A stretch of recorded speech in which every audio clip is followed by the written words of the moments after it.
Hello everyone. आज हामी basic concept of अल्जेब्राको बारेमा हेर्छौँ।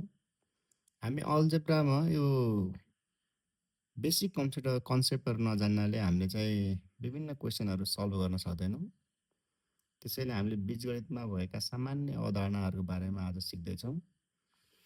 अब अल्जेब्राका क्वेसनहरू गर्नको लागि हामीले जान्नै पर्ने यो चाहिँ रुलहरू हो, यो सिक्नुपर्ने हुन्छ। हामीले जस्तै 2x स्क्वायर, पहिलो कुरा चाहिँ हामीले यसलाई पावर भन्छौँ भनेर बुझ्नुपर्छ। पावर हो र एक्स वाइ जेड अल्फाबेटिकल युनिटहरू एबिसी हामीले यसलाई भेरिएबल भन्छौँ। र यो भेरिएबलभन्दा अगाडि आउने नम्बरहरूलाई हामीले चाहिँ कोफिसिएन्ट भनेर भन्छौँ है। यति कुरा मेन कुरा जान्नुपर्छ। यसलाई माथिकोलाई पावर, भेरिएबलदेखि पावर भन्छ यसलाई भेरिएबल, यसलाई कोफिसिएन्ट भन्ने गर्छ। अब हामीले सबैभन्दा पहिला जान्नुपर्ने भनेको लाइक टर्म र अनलाइक टर्मको बारेमा जान्नुपर्ने हुन्छ। एकदम यो अलि यो सम्बन्धी ज्ञान भएको चाहिँ नहेर्दा हुन्छ। भिडियो एकदम बेसिक कुरा पनि नआउनको लागि मात्रै हो। यो कुरा नजानेसम्म हामी चाहिँ यसका सम्बन्धित क्वेसनहरूलाई गर्न सक्दैनौँ। लाइक टर्म र अनलाइक टर्म। अब लाइक टर्म भन्नाले कस्तोलाई भन्ने त र अनलाइक टर्म भन्नाले कस्तोलाई भन्ने कुरा छ। यदि सेम भेरिएबल हुन्छ र सेम भेरिएबल र सेम पावर छ भने बल्ल हामी त्यसलाई लाइक टर्म भन्ने गर्छौँ, जसलाई बल्ल हामीलाई एड र सबट्र्याक्सन गर्न सक्छौँ। जस्तै 5x plus 2x variable same छ अनि बल्ल हामी एड गर्न सक्छौँ 5 to 7x भनेर भन्न सक्छौँ। जस्तै 3a square minus 2a square छ भने बल्ल यहाँ सेम छ भेरिएबल, स्क्वायर पनि सेम हुनुपर्छ। यस्तो छ भने लाइक टर्म हामी सबट्र्याक्ट पनि गर्न सक्छौँ। a स्क्वायर 1a स्क्वायर हुन्छ, 1 नलेख्दा पनि हुन्छ। यो भनेको लाइक टर्म हो। भेरिएबल सेम हुनु पर्यो, पावर पनि सेम हुनु पर्यो, बल्ल हामी एड र सबट्र्याक्सन गर्न सक्छौँ भन्ने कुरा बुझ्नुपर्छ। अर्को रहेको छ हाम्रो अनलाइक टर्म्स। अनलाइक टर्म भन्नाले भेरिएबल चाहिँ हाम्रो डिफ्रेन्ट हुन्छ।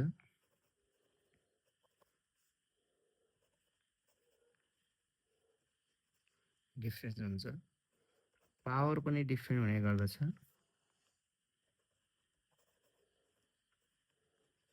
पावर पनि हाम्रो डिफ्रेन्ट हुने गर्छ। जस्तै 5x माइनस 2y यो अनलाइक टर्म हो। हामी यति बेला सबट्र्याक्सन गर्न सक्दैनौँ, मात्र यसलाई अनलाइक टर्म्स भन्ने गर्छौँ। जस्तै 2x square y minus 5y छ भने यो पनि अनलाइक टर्म हो। भन्नाले यदि भेरिएबल सेम छ हाम्रो भने बल्ल हामी एड र सबट्र्याक्सन गर्छौँ, नत्र हामी सक्दैनौँ। नत्र भने हामी त्यसलाई त्यस्तै नै छोड्नुपर्ने हुन्छ। त्यो अनलाइक टर्म हुन्छ भने बुझ्नु पर्यो। यो कुरालाई एकदम हामीले जान्नुपर्ने हुन्छ। यदि यसपछि भयो भने हामी नेक्स्ट स्टेपमा जान्छौँ। जस्तै हामी सबट्र्याक्सन कमन तान्नुपर्ने कुराहरू जान्छौँ। अर्को हामीले बुझ्नै पर्ने कुरा के छ भने इन्डिसिसको कुरा बुझ्नुपर्छ। इन्डिसिस भनेको के हो त? यसलाई नेपालीमा घाताङ्क पनि भन्ने गर्छ। यसमा बेस र पावरको कुरा बुझ्नुपर्ने हुन्छ। यसलाई हामी पावर भन्छौँ र यसलाई हामी बेस भन्छौँ। अब यसको रुलहरू छ। जस्तै यसमा हामी मल्टिप्लेक्सन रुल हेरौँ। मल्टिप्लेक्सन ल पनि भनाउँछ। अब यसमा के हुन्छ?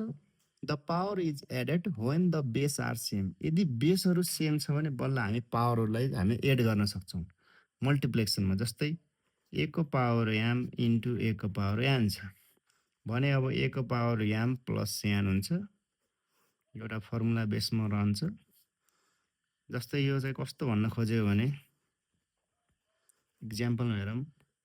X square into x power cube छ भने इक्वल टु हाम्रो बेस त सेम छ एक्स भने बल्ल हाम्रो पावर 2 प्लस 3 गरेर हाम्रो एक्सको पावर 5 हुने गर्दछ।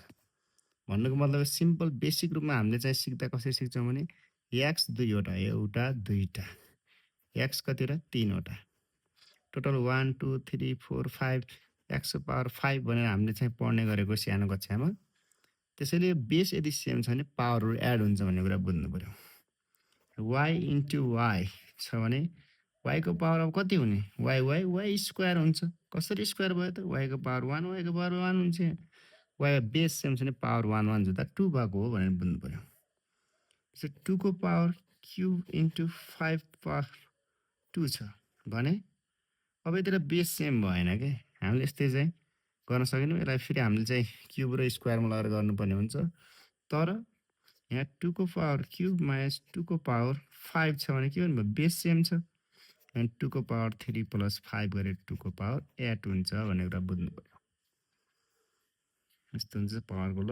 जस्तै 2y square multiply 3y cube भने अब हामीले यसलाई मल्टिप्लाई गर्छौँ पहिला कन्स्टेन्ट टर्मलाई अगाडिको कोफिसिएन्ट टर्मलाई 3 to the 6 Y base same छ भने वाइको पावर कति हुन्छ 3 प्लस 2 गर्दा 6y को पावर 5 हुने गर्छ।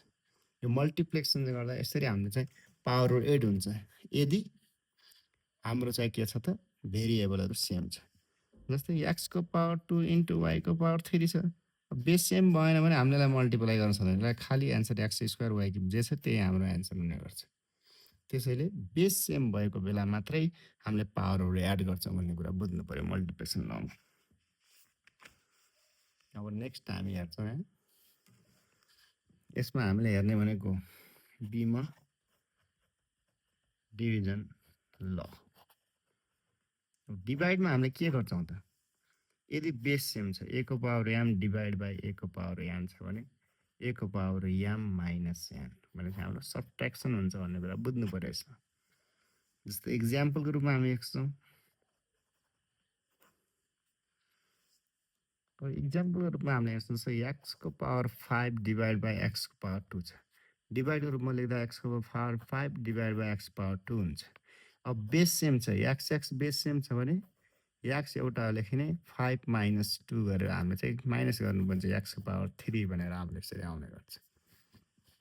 त्यस्तै वाइको पावर 3 डिभाइड बाई वाइ अनि वाइको पावर 3 वाइ गर्दा हाम्रो कति हुन्छ त भनेपछि यहाँ 1 हुन्छ केही छैन भने वाइको पावर 3 माइनस 1 गर्दा वाइको पावर 2 हुने गर्छ। बेसिक रूपमा हामीले सानोमा सिकेको कस्तो भने वाइ कतिवटा तीनवटा एउटा दुईवटा तीनवटा तल वाइ कति एउटा 1 1वटा क्यान्सल भयो वाइ र वाइ कतिवटा वाइ दुईवटा वाइ भने यसरी सिकेको थियौँ हामी सानो कक्षामा पढ्दा।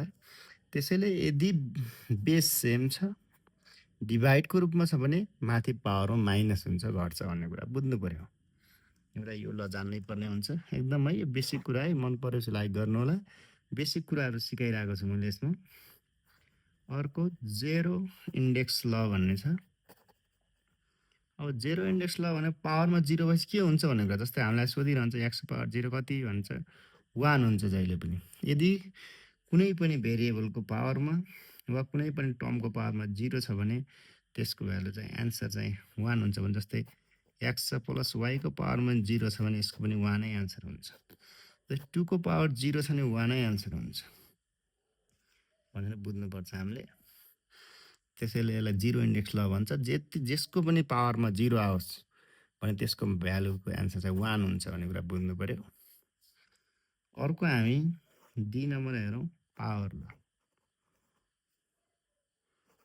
पावरहरू के हुन्छ त भेरिएबलको पावरमाथि पावर छ भने के हुन्छ भन्ने कुरा जस्तै a को पावर m को पावर होल पावरमा चाहिँ हाम्रो n छ भने a को पावर m मल्टिप्लाई n हुन्छ।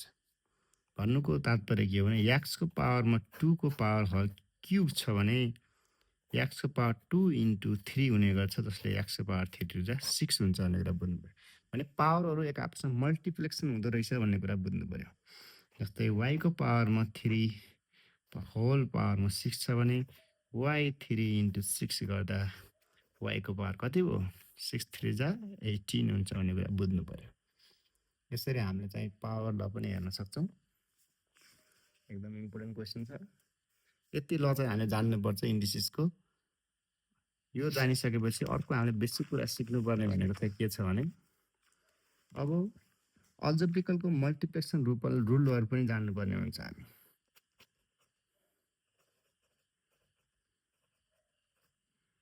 Algebraical मल्टिप्लेक्सन rule